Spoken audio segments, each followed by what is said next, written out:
کہ گھٹنوں میں یا پیروں میں معمولی سی تکلیف کی وجہ سے لوگ کیا کرتے ہیں کہ بیٹھ کر نماز پڑھتے ہیں یا کرسی پر نماز پڑھتے ہیں، یہ درست نہیں ہے۔ معمولی عذر کی وجہ سے وہ کھڑا ہو سکتا ہے لیکن پھر بھی جو ہے بیٹھ کر نماز پڑھ رہا ہے یا کرسی پر نماز پڑھ رہا ہے، تو چونکہ قیام جو ہے فرض ہے، قیام اگر وہ کر سکتا ہے اور ایسا عذر لاحق نہیں ہے، سمجھیں آپ، یا مرض کے بڑھنے کا اندیشہ نہیں ہے اور وہ قیام پر قادر ہے، قیام کر سکتا ہے، تو قیام اس پر فرض ہے۔ معمولی عذر کی وجہ سے اگر اس نے قیام کا ترک کیا تو نماز نہیں ہوگی،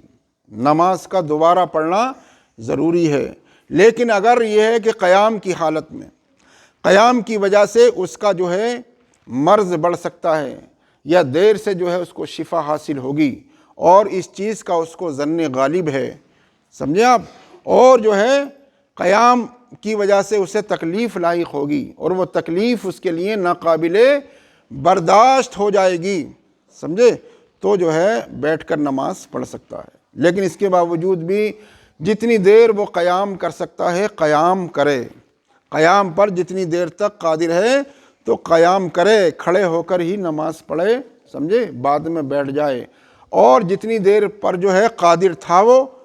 سمجھے، قادر بھی تھا، کھڑے ہونے کے لائق جو ہے وہ کھڑا ہو سکتا تھا اور تھوڑی بہت دیر